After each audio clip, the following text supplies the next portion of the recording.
Welcome back to The Betrayed. This is Drew Williams. Thank you for listening, liking, commenting, and subscribing. And thank you for all those reviews, especially the reviews on Apple Podcasts. We really appreciate it. And like always, thank you guys for the continued engagement, the continued support, and the hashtag BananaCats. As you can tell, again, we're going to do a little solo cast. Gina, as I'm recording this, should be on her way back to Washington from Los Angeles. I'm excited to hear about her trip with Jenna Shea, and I'm sure next week we'll be hearing all about it. But let's get right into some news that was kind of overlooked because of the holiday and everything like that. This is reported from Business Insider and then to People magazine. Some kids are gaining independence because of the pandemic, a possible silver lining, experts say. Jackie McGuire, a Maryland mom of 3, has been giving her children a bit more space during the pandemic. During the day, she's begun leaving the kids alone for short periods of time, or letting them walk around the block in pairs with walkie-talkies to keep in touch. At night, she sends them to their shared bedroom at a set time, but allows them to stay up talking as late as they want. Schooling is done asynchronously, so the kids can complete their work when they feel like it, not when their parents or teachers dictate.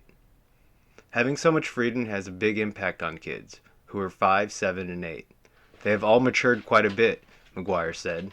The pandemic has left many kids with more free time than they normally would have. Remote schooling is often fewer hours each day than traditional schooling, and extracurricular activities like dance, sports, and music lessons have remained closed for the most part.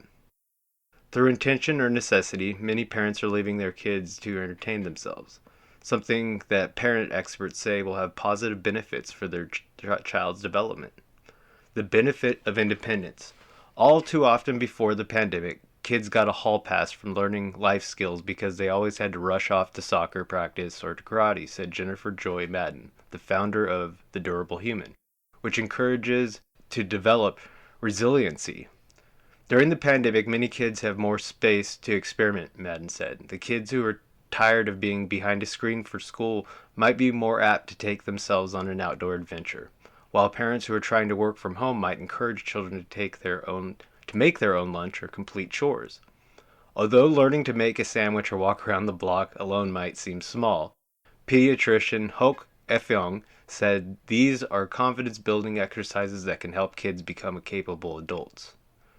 Independence is critical development skills for children to learn because it leads to positive growth, behaviorally, socially, emotionally, and mentally, she said.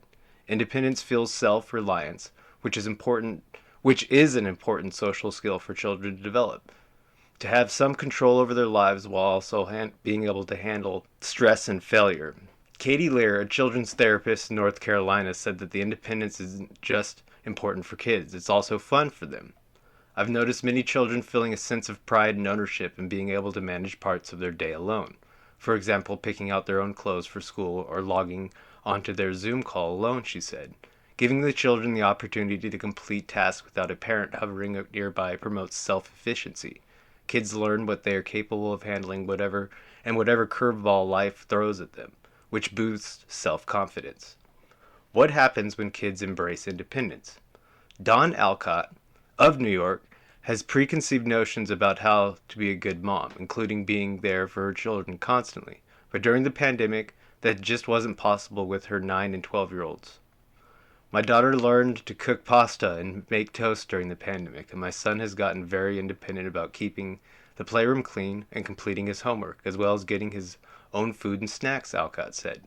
She quickly saw that these tasks had benefits for her kids. I realized that giving my kids freedom is not a bad thing, and they handled it well, she said. Alcott became more comfortable with the idea of reading a memoir by Mae Musk, mother of entrepreneur Elon Musk. That was transformational for me, Alcott says. The reassurance from someone who has been there, done that you can let your kids fend for themselves to a degree, and not only will they survive, they can become quite successful.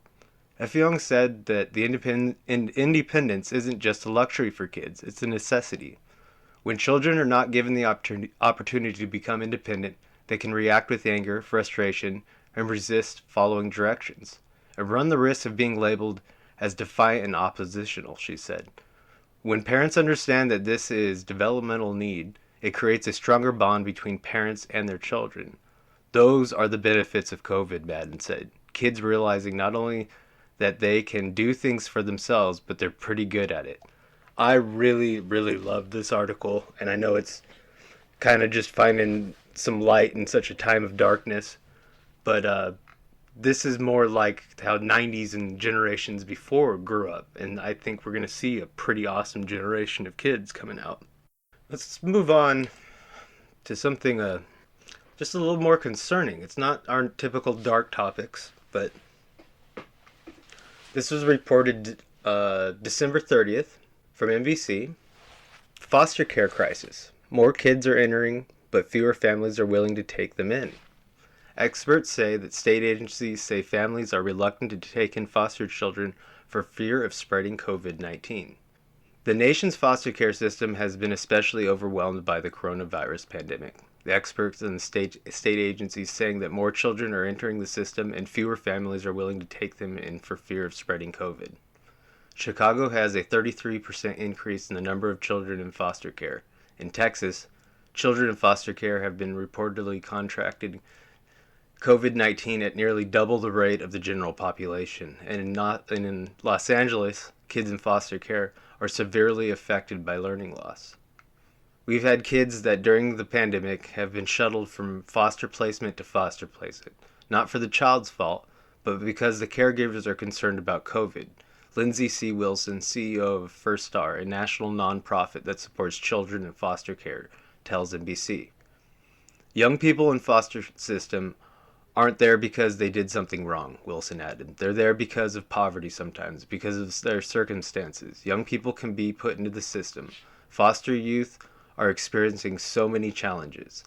The social, racial, and economic fault lines are being highlighted and exacerbated by COVID-19 in the foster care system, placing already vulnerable children at greater risk.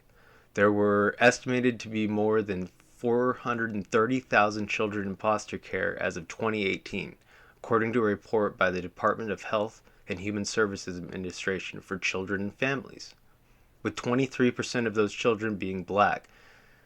Existing criticism of nation's foster care system largely rests on racial disparities, as black families are more likely to be separated than white ones, and black children swept up into the foster system are more likely to enter juvenile detention. Additionally, black parents are experiencing poverty are more likely to be accused of neglect and separated from their children.